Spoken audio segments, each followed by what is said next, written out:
And welcome to The Verdict. Mick Cornett with Kent Myers. We're here each and every week to meet interesting people and talk about topical issues that affect the state of Oklahoma. And today, I think, we're really going to illustrate something that people take for granted, and that is electricity around the state of Oklahoma. Yeah, why is it that the light comes on when you flip the switch? I don't know. Well, I couldn't begin to tell you how that happens. I think it's because there's electricity there that comes on, and it's somebody's job to make sure that municipalities in this state have electricity available to it to supply to its citizens.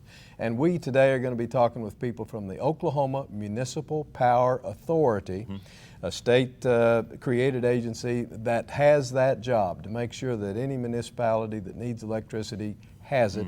And it's a big and complicated job. Well, it is. And when you talk about impact to people, few things impact people more than a loss of electricity. Yes. I mean, you can talk about ice storms, you can talk about really strong winds, and people can handle most of what weather unless the weather affects the electricity, and then all heck breaks loose. Yeah, it certainly does in my house. We take it for granted. Today we're going to learn more about some of the great people that bring municipalities electricity in the state of Oklahoma. Stay tuned, you're watching The Verdict.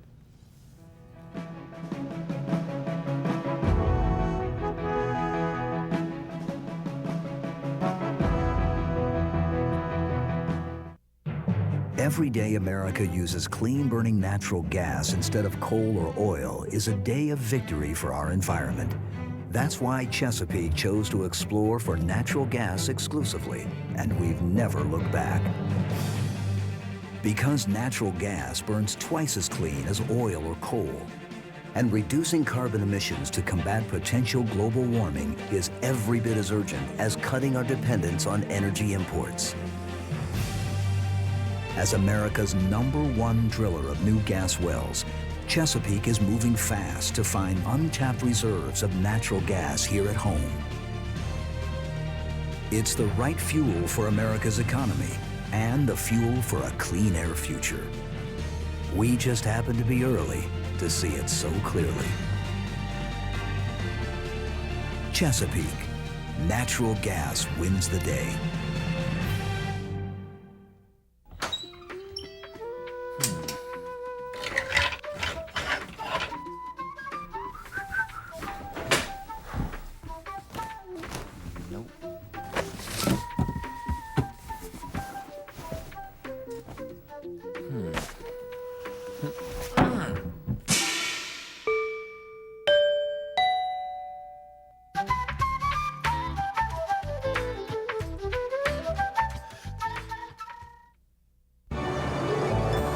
AT&T claims their new TV service is so advanced it will usher in a whole new world of TV. What is this big new groundbreaking idea from the phone company? In most cases, it's just a satellite dish. Impressed? We didn't think so. There's a better choice. Cox, the digital experts.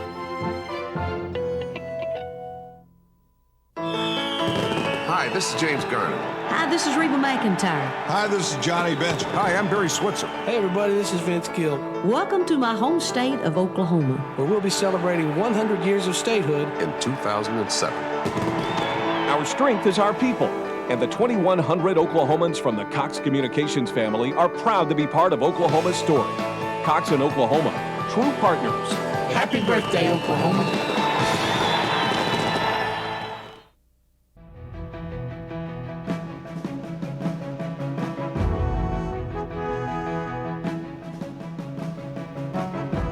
Welcome back to The Verdict.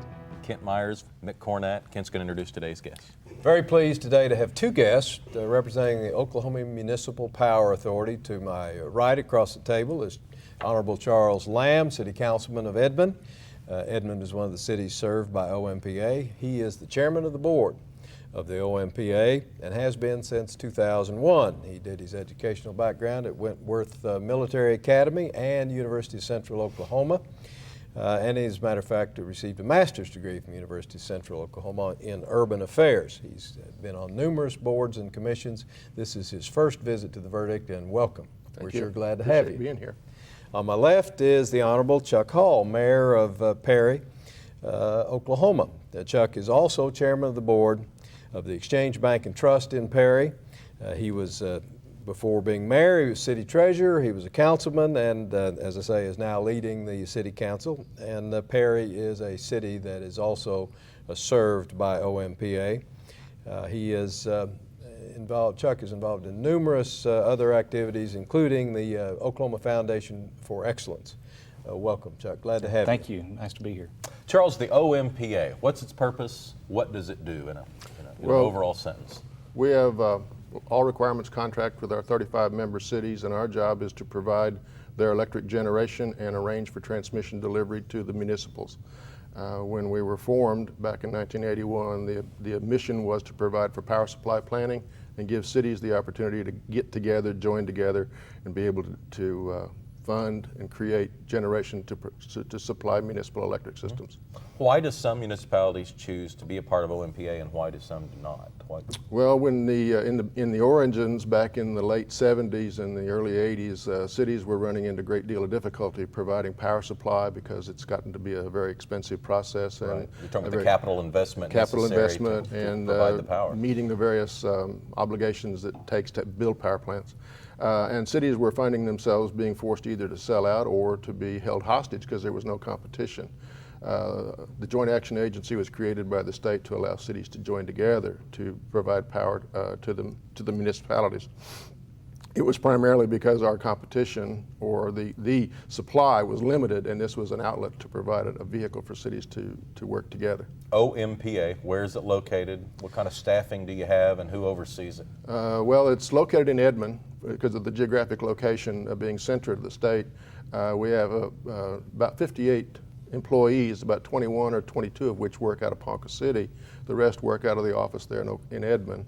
And we are overseen by an 11-member board made up of electors from the member cities, and we meet once a month. Chuck, it's my understanding that OMPA was created by statute. That's correct. The Oklahoma legislature did it.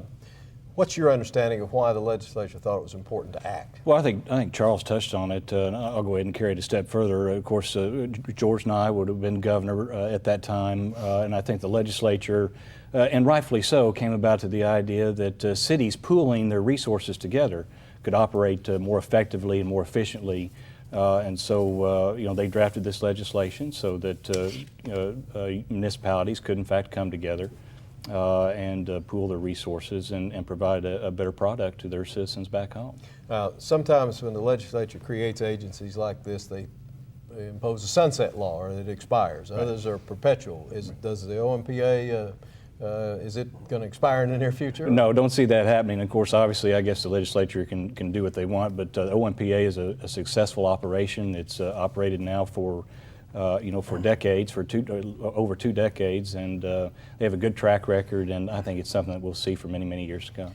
Now, the number of cities now is about 35. It is 35. Is 35. Has that changed over time? Has it increased, diminished? If I could go back to Chuck's comment a minute ago, the organization was created by state statute to create the joint action structure. The fundamental relationship is an all requirements contract that is signed. Originally, the contracts ran to 2027, and then they had a 1-year renewal after that. In 2005, knowing we needed to do something about our power supply, the cities all amended their contracts to provide for a longer term and a 15-year rolling evergreen afterwards to provide for a vehicle. All of the debt service that OMPA has is built on those contract relationships. The board sets the rates. There is no state funding that goes through OMPA. It's all member revenues or revenues from the business that we run. So there is no sunset so long as the relationship between the cities is still functioning the way it's supposed to. I think that's important to emphasize, perhaps, that there is no state appropriation to OMPA. No state funding. Is it safe to say that municipalities create a revenue stream, offer the opportunity to offer electricity as a utility? Yes. And I assume that's an important revenue stream. When municipalities continue to get pinched and squeezed in so many other areas, they're almost to a point where they rely on this revenue stream. Well, in some cities do. It depends on how their budget is set up. In the case of Edmond, it is one of the ways that Edmond is able to benefit from the residential growth because we generate customer growth, and we're running about 3.5% to 4% growth year over year in Edmond, and this is a business unit that supplies about $5 million in transfers each year back into the general fund, which allows us to do some of the things. Your general fund's roughly? That's the general fund. The total budget is around 150 million, but the general fund is in the 30 to 40. So that is a significant part. Mhm. 5 Yes. million out of 30, 35 million is a big piece. Yes. Well, besides the taxing side, from Perry's standpoint, this is our largest revenue source. And I think you were leading down this line. The reason that we really became, City of Perry became full members of the OMPA was from a past history that we had many years ago. The OMPA was sitting on some excess power, and they allowed us to contract, the City of Perry to contract to purchase that excess power at a very reasonable price. Through the savings that we had as a community, we were able to completely rebuild our infrastructure and have a nice modern utility system. Because of that relationship that we had with the OMPA, when the time come for us to sign on as full members, we were glad to do so.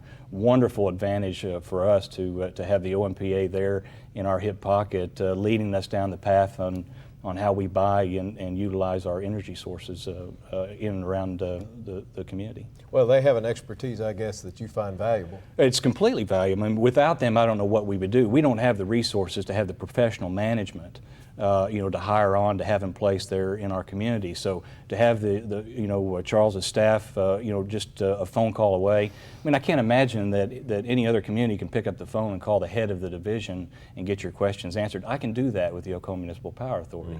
That's an invaluable resource to us as a community. And I don't think it's been said, but this is nonprofit as Yes. opposed to a for-profit agency. That's and exactly for right. instance, ambulance service is provided Oklahoma City and Tulsa through EMSA, which is a for-profit entity, but operates in a similar manner. But this is a nonprofit overseen by the state and created by, or overseen by people that It's overseen by the members that have the contracts. The board, which meets monthly, sets all the policy guidance, operates very much like a city council, and we have a general manager who then runs the business, but the board makes all the policy decisions and meets once a month. we need to jump in and get it to a break. We're talking about the Oklahoma Municipal Power Authority. You're watching The Verdict, and we'll be right back.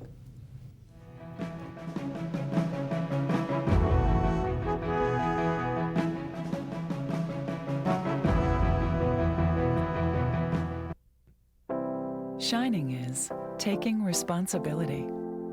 At Blue Cross and Blue Shield of Oklahoma, we know managing your health care can be overwhelming, and it's our job to help you meet the challenge. By guiding, supporting, and showing the way, we encourage you to gain control. Because we believe the best tool we can give you is the confidence to take charge. Blue Cross Blue Shield of Oklahoma, shining through. That land next door was a mess. Take more than a lawnmower to revive that land. I heard the oil and natural gas people was cleaning up old oil sites, and it wouldn't cost us a plug nickel. Oh yes, sir, it was quite a revival. The whole church showed up, want to make a playground for the kids. It sure is a blessing.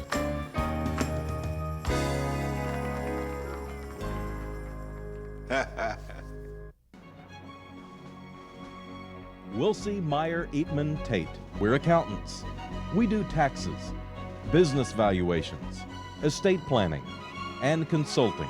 And we're right here in Oklahoma, working with the owners of small and medium-sized businesses. Steve Wilsey and Stuart Meyer have the resources and the experience. Wilsey, Meyer, Edmond, Tate in Oklahoma City and Tulsa. What's going on? We're launching Power Boost. Power Boost makes Cox high-speed internet's already fast downloads even faster. Hit the switch, Johnson.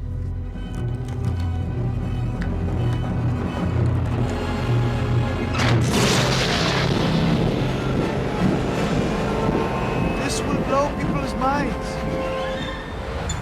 Introducing Power Boost, another thing you won't get from AT&T DSL. Lots of parents install alarm systems to protect their homes from prowlers. But how do you protect your kids from the predators who prowl the internet? Teach your kids not to talk to strangers online and never to share personal information. Monitor where they're going on the web. It's not nosy, it's good parenting. I'm proud to partner with Cox Communications to help safeguard our nation's children. To learn more, visit cox.com/takecharge. Our children are our crown jewels. Let's protect them.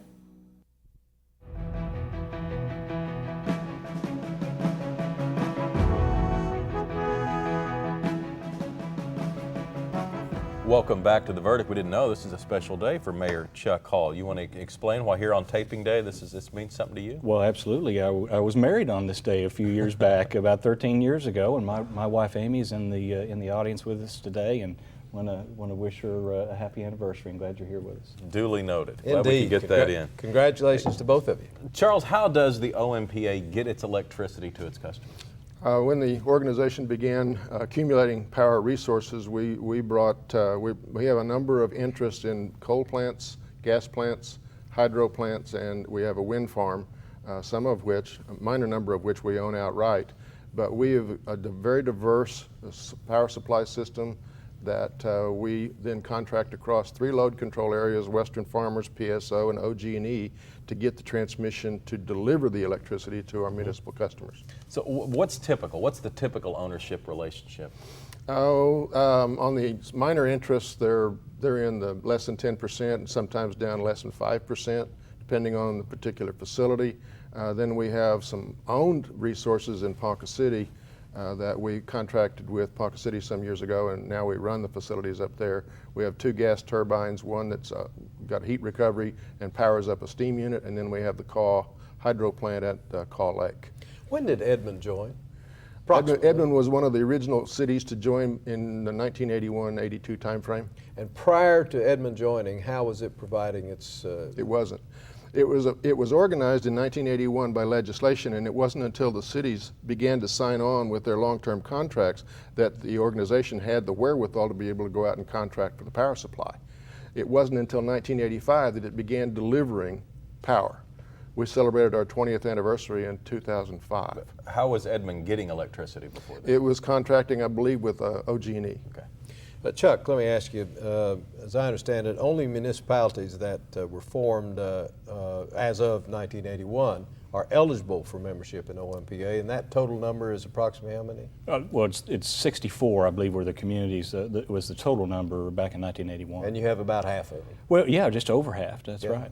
Well, what's the largest? I guess Edmond is the largest. Edmond's the largest, and down to Goldtree is the smallest.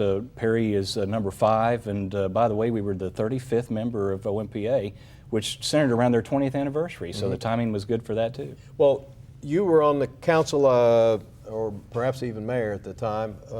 What were the factors that Perry considered to decide to join and get its power that way? Sure. Well, I was on the council at the time that we were really deep into these negotiations, and actually one of my predecessors was the mayor at the time that we signed on. But the factors are pretty simple. I mean, obviously we had this working relationship with OMPA already. They really had a lot to do with our ability to rebuild our electric infrastructure, and so that played a big role. Additionally, not having the resources to have full-time staff members to help us with our power-related decisions, and quite frankly, being able to pick up the phone and call directly to the OMPA and talk to the people that make these decisions weighed in heavily. But most importantly is this cooperative nature of the entire operation. You know, the ability that these communities, all 35 of us, are there with an equal vote, regardless of whether I'm the size of Perry with 5,000 population or the size of Edmond, to have an equal vote on decisions made on the pricing and the long-term contracts and decisions that OMPA makes. Very, very important to us. Let me ask you a fundamental question like we were talking about at the very beginning. Let's say the lights go out in Perry. Yeah. Does a Perry resident, besides calling you as a mayor, they call my wife. Do they call OMPA, or do they call you and then you call OMPA? Well, the city would administer through our power division, our local staff, and do all the problem chasing. Of course, one of our immediate calls will be to the OMPA, who will be probably well aware of the situation by seeing the changes in their power grid, almost immediately. So together we'll work and resolve the issues. They have working relationships with other communities. The neat thing is that now all 35 of us join in on any repairs and fixes that need to be made. And so we're just a phone call away from 34 other communities coming to our aid. It's all a big happy family. It sounds like it. You get these calls, do you, when the lights go out in Oklahoma City? That's when you hope that your own lights are out. Yeah. then you have an easy response. I did answer, but I couldn't. My lights. You don't want your lights to be on and everyone else's to be out. That's the nightmare situation. Mayor, I liked your question to Charles of where they got their power. Before the OMPA. Interestingly enough, if you go back into the history of Perry, we were producing our own power through diesel generation. And so if our power went down, we sent the diesel mechanic down to crank it back up. It made things a lot easier, but now we're at a lot higher level. Charles, we had Aubrey McLennan on a couple of weeks ago talking about the Red Rock Power Plant and his view of that. I know OMPA is a partial owner, a proposed partial owner in the proposed Red Rock Power Plant. Why is OMPA involved in that? Okay, I need to give you a little bit of background into what OMPA does. We go into annual retreats every year, and a major part of our activities are built around power supply planning, because you have to have so much lead time before you can actually see generation come online. Much of that is built around addressing load growth. In the case of Perry coming on as a full member, we had a new load picture to deal with. There's about 600 and some megawatts of capacity within our system. About 222 of those are coal-based baseload resources. That 1/3 of our generation mix produces about 60% of our basic energy because it's a baseload resource. It's one that we run all the time. In 2014, we will lose about 72 megawatts of that power under long-term contracts. So we've been looking for the last number of years for a replacement for that baseload capacity. One of the reasons we went out and did the contract amendments that I talked about earlier was to provide for a long enough window to finance an interest in a coal plant. We're clearly not big enough to build a coal plant. We're about 1/10 the size of OG&E generation-wise. So we're small fish in that sea. We also like to maintain diversity, as our past general manager used to like to talk. We don't want to be limited to one shaft. We want to have multiple shafts for the reliability feature that is so important to our citizens and our customers. When we had the opportunity then to get involved in the Red Rock plant, when OG&E and PSO decided not to build multiple plants, but to build one plant at this location and take advantage of the Sooner existing facilities around the Sooner plant, we asked for an opportunity to participate in that for an interest that would fill the hole that we're going to see in 2014. The opposing argument is that natural gas is a cleaner burning substance, be better for the environment, and also the coal would most likely be bought from somewhere else in the country. The natural gas could be bought from Oklahoma. Those sound like pretty good arguments. Well, and on the face of them they are, but one of the things, we have two things. We do surveys biannually of all of our members, all of our customers and our members' customers. There are two issues that rank at the top of the list. One is reliability and one is cost. We have a blended rate. As I said earlier, we have the coal facilities which produce about 60% of the energy. The rest is about 20% of that's gas, and the other 20% is hydro and wind. OMPA was also the first utility in Oklahoma to sign a contract to build wind. So we were out there early trying to build diversity, but also to bring in some environmentally sound or diverse resources. Wind is very unreliable. You can't call it base load. Hydro is unreliable if you have a drought year like we've had up until this year. So you can't count on them. Coal, once you crank it up, you run it all the time. So coal provides a fuel piece to our rate base that allows some control over the volatility. Gas has a volatile feature. Now, I've been on the board since 1994. We are out of time, but I appreciate you answering those questions that I had. Charles Lamb, Chuck Hall, thank you both for coming on The Verdict. Sorry we had such a short time. No problem. No, we ran out of time. We'll be right back with the final word. Well, they said it would run fast.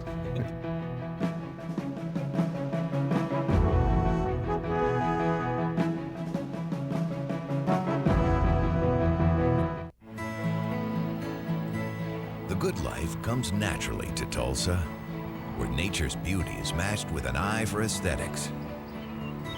A legacy of neighborhoods graced with lawns and landscaping and handsome homes. A place that seems to have patented an ideal lifestyle.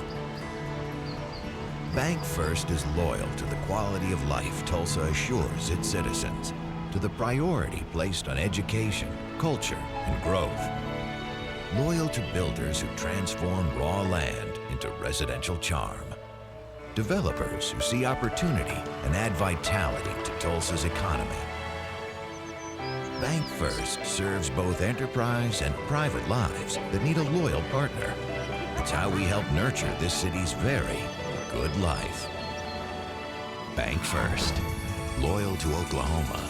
Loyal to you. The Journal-Record is pleased to be a sponsor of The Verdict. The Journal-Record, since 1903, the best source of Oklahoma business news and legal information.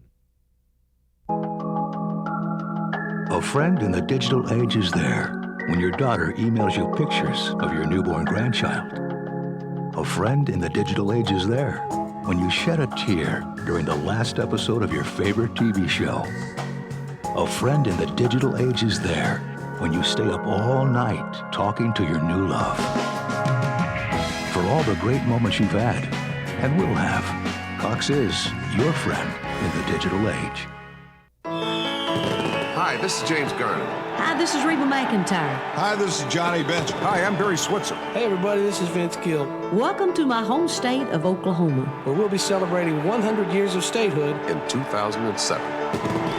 Our strength is our people, and the 2,100 Oklahomans from the Cox Communications family are proud to be part of Oklahoma's story. Cox and Oklahoma, true partners. Happy birthday, Oklahoma.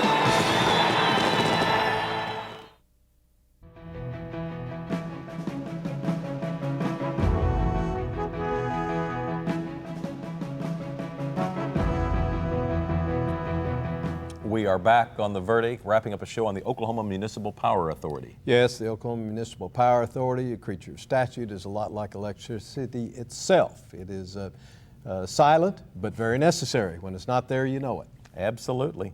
We want to thank our guests for coming on the show and giving us more information on important subjects. You can also get information on their website. It is ompa.com. And as always, we invite you to our website, theverdict.com. Log on, tell us about a guest you'd like to see on a future edition of The Verdict. For Kent Myers, I'm Mick Cornett. We'll see you next time.